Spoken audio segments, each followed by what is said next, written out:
বলে, ও পিসি, হারের পরে কেমন লাগছে? একটু একটু ব্যথা লাগছে বলো। খুব কষ্ট হয়েছে বলো, খুব কষ্ট হয়েছে। মানুষ নাকি বুঝিয়ে দেবে, বিজেপি গন্ডায় গন্ডায় হিসাব নিয়ে নেবে। আমাদের দিদি নাকি দিল্লি গিয়ে বিজেপিকে উপড়ে ফেলে দেবে। কী কত ছিঁড়ে নেবে সেটা আমাদের জানা ছিল। আর আমরা জেনেই এত সাহসিকতার সাথে লড়াই করেছি। আজকে আমরা বিজয়ী হয়েছি। নতুন পশ্চিমবঙ্গের জন্ম হয়েছে। আজ পর্যন্ত যে তোলাবাজরা পশ্চিমবঙ্গটাকে তোলাবাজির আখড়া হিসাবে বানিয়ে রেখেছিল, সেখান থেকে মানুষের চিরমুক্তি হয়েছে। এদের অবস্থা কিন্তু সিপিএমের থেকে খারাপ কিছু হবে না, মিলিয়ে নেবে। তো আজকে আমরা এই বিষয়ে কথা বলবো। তো চলো আর বেশি না বকে ভাট, আজকের ভিডিওটা শুরু করা যাক। তো হেই বাঙালি, হ্যালো বাঙালি, নমস্কার বাঙালি, কেমন আছো তোমরা সবাই? আশা করি অনেক অনেক ভালো আছো। আজকের একটা নতুন ভিডিওতে তোমাদের সবাইকে অনেক অনেক স্বাগত। From there, only one-sided. Even they didn't allow me to enter. You see the CRP. হ্যাঁ, মেরেছে আমাকে, ধাক্কা দিয়েছে, মেরেছে। সিপিএম আমলে মাথা ফাটানোর কথা মনে আছে, যেটা সবসময় মুখ্যমন্ত্রী বলেন মেরে হাত পা ভেঙে দিয়েছে, একদম উঠে বসতেই পারছে না। মাননীয় মুখ্যমন্ত্রী বারবার অভিযোগ করতেন সিপিএম মাথা ফাটিয়ে দিয়েছে, হাত ভেঙে দিয়েছে, কোমর ভেঙে দিয়েছে, তবুও তিনি কিন্তু চলাফেরা করতেন ভালো করে। তো এই মুখ্যমন্ত্রী এখন আবার সেই পুরনো পজিশনে চলে যাচ্ছে। ছিল পিসি, হয়ে গেল কাজের মাসি। এই মুখ্যমন্ত্রী মমতা ব্যানার্জিকে কাজের মাসির কাজেও আর কেউ নেবে না। এবার তুমি যে সেই জগন্নাথ মন্দির বানিয়েছো, তার সামনে গিয়ে জোর করে খড়তাল বাজাও, খড় কীর্তন। ওই খোল কীর্তন বাজিয়ে তুমি ভিক্ষা করতে থাকো, কারণ তোমার ওই বই সোনাগাছিতে বেচলেও কেউ কিনবে না, মাথায় রেখো। এবং CRPF এর সামনে আর পুরো বাইরের গুণ ভর্তি করে রেখে দিয়েছে। আমি ক্যান্ডিডেট, আমাকে ইলেকশন ঢুকতে হয়নি। আজকে তো পশ্চিমবঙ্গের বিজয় দিবস, ছাত্রছাত্রীদেরও বিজয় দিবস। কারণ আজ পর্যন্ত যে শিক্ষাচোর ব্রাত্য বসুর হাত থেকে পশ্চিমবঙ্গের মুক্তি পেয়েছে, এই মুক্তি ছাত্রদের জীবনের একটা নতুন দিশা দেখাবে। পশ্চিমবঙ্গে আজ পর্যন্ত মুখ্যমন্ত্রী মমতা ব্যানার্জির যে 19টা বই স্কুল লাইব্রেরিতে রাখা ছিল, সেগুলোকে প্রত্যেকটা স্কুল কর্তৃপক্ষকে বলে ওই বইগুলোকে পড়ানোর ব্যবস্থা করা হোক। আর যদি পড়াতে না পারেন তাহলে কবর দিয়ে দিন, মুসলিমরা শান্তি পাবে। এই বইগুলোতে লেখা ছিল কী করে চুটিংবাজি, কী করে দুর্নীতি, কী করে বাটপাড়ি করে ক্ষমতায় আসা যায়, কী করে বামফ্রন্ট সরকারের অবসান ঘটানো হয়েছে। মুখ্যমন্ত্রী মমতা ব্যানার্জি তিনি নিজেকে বহুত বড় গর্ভবতী মনে করতেন ওই বইগুলো লিখে। ওই গর্ভবতী মহিলার বই সব ছিঁড়ে ফেলে দাও। আজকে দীপক ঘোষের কথা খুব মনে পড়ছে। ওই মানুষটা যদি বেঁচে থাকতো অনেকটা শান্তি পেত, কারণ তার সাথে যে পরিমাণ রাজনীতি করেছে এই তৃণমূল দলটা, তাতে এদেরকে টুনির মাও আর খুঁজবেন। এবং আমাদের সিট দিতে দেয়নি। কোনো কংগ্রেস এজেন্ট ছিল না। বিজেপি এরা হচ্ছে দানবিক পার্টি। হ্যাঁ, হারার পরে সবাই একটাই কথা বলে যে ইলেকশন কমিশন চিটিং করেছে, ইলেকশন কমিশন ভোট লুট করেছে, ইলেকশন কমিশন বিজেপির সাথে মিশে গেছে। যখন যখন এরা হেরেছে তখন ইলেকশন কমিশনের নামে দোষ দিয়েছে, আর যখন লোকসভা নির্বাচনে এরা বেশি সিট পেয়েছিল তখন বলেছিল মানুষের জয়। কি 12 ভাতারি মাল এগুলো! এদেরকে সত্যি সোনাগাছিতে কাজে নিলে অনেক ভালো হতো। এরা নবান্নে থাকার উপযুক্ত ছিল না। পশ্চিমবঙ্গের মুখ্যমন্ত্রীকে আজকে আমার খুব গালি দিতে ইচ্ছে করছে, কিন্তু আমার তো একটু বিবেকে বাঁধে, তাই আমি গালি দিতে পারি না। তবে আমি দুটো ভালো কথা বলে পুষিয়ে দিতে চাই। দীপক ঘোষের বইতে লেখা ছিল এক জায়গায় মুখ্যমন্ত্রী মমতা ব্যানার্জি বিয়ে করেছিলেন। মুখ্যমন্ত্রীর একসময় ছায়াসঙ্গী কে বলো তো? সোনালী গুহ। তিনি বলেছিলেন মমতা ব্যানার্জি নাকি প্রেগনেন্ট হয়ে গেছিলো, অ্যাবর্শন করাতে হয়েছিল। এই সেই মুখ্যমন্ত্রী যার রহস্যময় জীবন, কলুষিতময় জীবন, আজকে তিনি পরাজিত, আজকে তিনি ভীত সন্ত্রস্ত সব কিছুই। একটা কথা ভেবে খুব খারাপ লাগছে, বামফ্রন্টের আমলে তিনি বিরোধী দলনেত্রী ছিলেন, কিন্তু বর্তমান দিনে কী অবস্থা, সিট জায়গাটুকুও পার পেলেন না। পশ্চিমবঙ্গটা পুরো মাহারা হয়ে গেল। তৃণমূলের ছেলেপুলের এবার কোথায় গিয়ে লুকোবে, সেই জায়গাটাও আর ফিরে পাবে কি না ভগবান জানে। এরা পশ্চিমবঙ্গের মানুষের উপরে যে অত্যাচার করেছে, এদেরকে যদি পাতাল লোকেও এরা ঢুকে থাকে না, এদেরকে খুঁজে খুঁজে বার করবে, আর এদেরকে কেলাবে। এখনো এমন 70টা সিট আছে, 100টা সিট আছে যেগুলো আমরা এগিয়ে আছি, সেগুলো বলছে না। ও আচ্ছা আচ্ছা, কালকে তাহলে রেজাল্টে এটা ঠিকঠাক খবর দেখানি এখনও, মানে সিট আছে? আশাবাদী তুমি?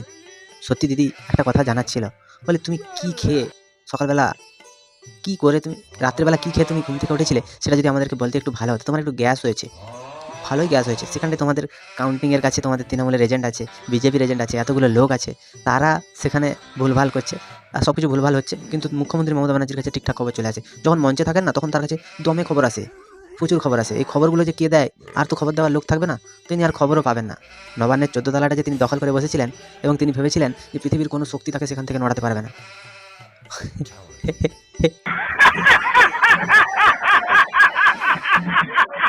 টোটালটাই মিথ্যে নিউজ খাওয়াচ্ছে। আগে ডিআইসি এই খবরগুলো দিত, কিন্তু তাকে কালকে চেঞ্জ করে দেওয়া হয়েছে।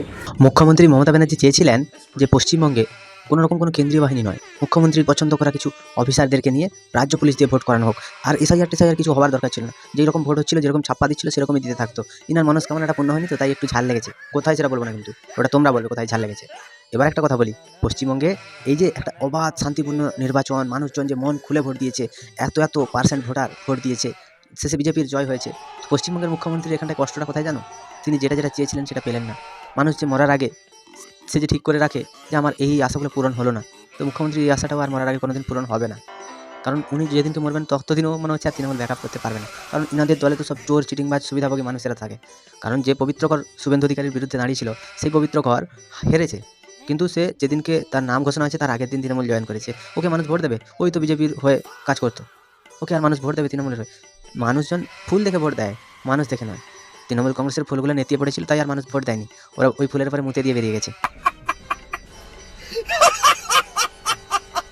টোটালটা ইলেকশন কমিশন নিজের ইচ্ছে মতো খেলছে এবং সাথে কেন্দ্রীয় বাহিনীকে নিয়ে। একদম ঠিক, রাজ্য পুলিশকে ওই ভোট চত্বরের আশেপাশে 100 মিটারের মধ্যে আনতে দেয়নি, কারণ রাজ্য পুলিশ প্রভাবিত করতে পারে মানুষদের, তাই তাদেরকে আসতে দেওয়া হয়নি।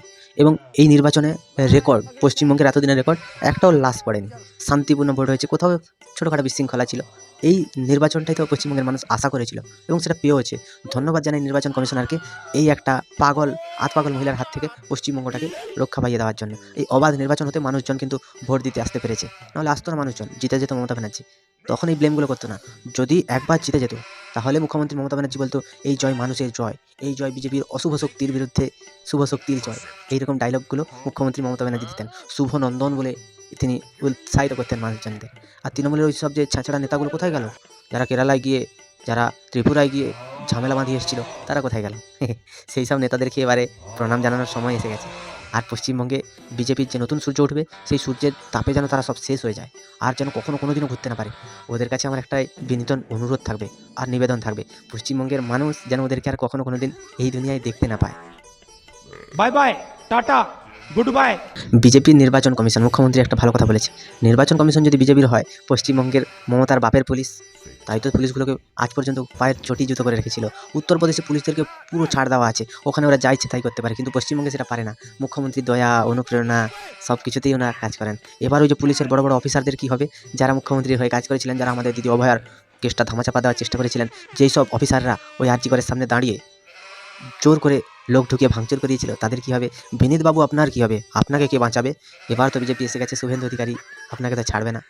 কোথায় যাবেন আপনি? আপনার এই যে চক্রান্ত, আমাদের দিদি অভয়ার বিরুদ্ধে যত প্রমাণ লোপাট, সব কিছুতেই তো আপনি পুরো দমে একদম চলেছিলেন। এবার আপনার কী হবে? উদয়ন গুহ, এত বড় বড় ডায়লগ, এত বড় বড় কথা, মানুষের আশীর্বাদ, মানুষের অভিশাপে বদলে গেল। উদয়ন গুহর কী হবে? উনি নাকি শুভেন্দু অধিকারীকে এত বড় বড় কথা বলেছিলেন, কোথায় গেল তার সেই বাতেলা? শেখ শাহজাহানের কী হবে? মমতা ব্যানার্জি তো তার জন্য আর বিধানসভায় গিয়ে বলতে পারবে না যে চক্রান্ত করে আমার বেটাটাকে ফাঁসিয়ে দেওয়া হয়েছে, এগুলো তো বলতে পারবে না। কী করে তাহলে শেখ শাহজাহান মুক্তি পাবে? তৃণমূল দলটা আবার তাহলে কী করে নতুন সূর্য দেখবে? পারবে না, কোনো দিন পারবে না। এবারে আসি, মুখ্যমন্ত্রী মমতা ব্যানার্জি বলছেন এটা অনৈতিক জয়, এই জয়টা হবার ছিল না। কেন বলছি? আজকে পশ্চিমবঙ্গ নিয়ে মুখ্যমন্ত্রী মমতা ব্যানার্জির এত কেন কষ্ট, কেন জিততে পারেনি বলে এতটা তার বেদনা হচ্ছে? দেখুন, যার মানুষের সেবা করার ইচ্ছে থাকবে সে ক্ষমতায় থাকলেও করবে আর ক্ষমতায় না থাকলেও করবে, কারণ মাদার টেরেসার ভক্ত তিনি তো সব মানুষের সেবা করতেই ব্যস্ত থাকেন। একটা কথা আমার যেটা খুব মনে হয়, মুখ্যমন্ত্রী মমতা ব্যানার্জি এই যে বলছেন না অনৈতিকভাবে জয়, এটা আমি মানতে পারছি না। কারণ পশ্চিমবঙ্গে কোনো লাশ পড়েনি, সেই লাশ নিয়ে দুদিন ধরে রাজনীতি হয়নি, দুদিন ধরে নিউজ চ্যানেলে চলেনি যে এইখানটায় এতজন মরলো, ওখানে এতজন মরলো, সেগুলো কিছুই হয়নি। আজ পশ্চিমবঙ্গে অবাধ শান্তিপূর্ণ ভোট হয়েছে, এর জন্য পশ্চিমবঙ্গবাসীকে অনেক অনেক অভিনন্দন। আর পশ্চিমবঙ্গে যে কয়লা খনি আছে না, সেই কয়লা খনিগুলো থেকে কয়লা বেআইনিভাবে মুখ্যমন্ত্রী মমতা ব্যানার্জি তার ভাইপোরা তুলতে পারবে না, তো কয়লা চুরি করে বিক্রি করতে পারবে না, তাতেই কিন্তু খুব মায়া ধরেছে মুখ্যমন্ত্রী। সেই কয়লাগুলো থেকে যা টাকা ইনকাম হতো তার ভাইপোটার আরও দুজন্ম চলে যেত। এইবারে অভিষেক ব্যানার্জির বাড়ির ভেতরটা একবার হোম ট্যুর দেখানোর জন্য আবেদন করা হচ্ছে এবিপি আনন্দকে, কারণ ওনারা তো খুব ভালো হোম ট্যুর দিতে পারেন। তাই আমার সুমনদার কাছে খুব অনুরোধ জানাই আপনাকে, মুখ্যমন্ত্রীর ঘরটা ঘুরিয়ে দেখেছিলেন, একবার অন্তত অভিষেক ব্যানার্জির বাড়ির অন্দরমহলটা ঘুরিয়ে দেখান, আমাদের অনেক দিনের ইচ্ছে, প্লিজ দয়া করে যদি করে দেন, আপনাদের কাছে আমরা চিরকৃতজ্ঞ থাকবো। প্রধানমন্ত্রী এবং স্বরাষ্ট্রমন্ত্রী এখানটায় এসে ওনারা ঝালমুড়ি খেয়েছেন, কেউ গঙ্গায় ঘুরেছেন, কেউ সব সভা করেছেন, ননস্টপ সভা করে গেছেন। সেখানটায় মুখ্যমন্ত্রী মমতা ব্যানার্জি প্রথম বাঁশ খেয়েছেন, কারণ একটা কথা গ্রাম বাংলার মানুষও জানতে পেরে গেছে যে কেন্দ্র সরকারের সমস্ত রকম সুযোগ সুবিধা থেকে মানুষজনকে বঞ্চিত করে শুধুমাত্র 1,500 টাকার লোভ দেখিয়ে বাচ্চাদেরকে ভুলিয়ে, এবং যারা ভোটাধিকার প্রাপ্ত ছেলেপুলে তাদেরকে 1,500 টাকার লোভ দেখিয়ে মুখ্যমন্ত্রী ভেবেছিলেন এবারে মনে হয় ভোটটা নিয়েই নেব। সববারই এনারা ভাতা দেখিয়ে ভোট নেওয়ার আশায় থাকেন, কিন্তু এবারে তাদের এই আশা পূর্ণ হলো না। তোমাদের কি মতামত তোমরা একটু কমেন্টে জানিও। যদি ভিডিওটা ভালো লাগে লাইক করো, কমেন্ট করো, শেয়ার করো, সাবস্ক্রাইব করে দিও। 5 টাকা বেল আইকনটা প্রেস করতে একদম ভুলবে না। সবাই ভালো থেকো, সুস্থ থেকো, সাবধানে থেকো, আর দেখতে থেকো বাংলা আর কোণে ঘর।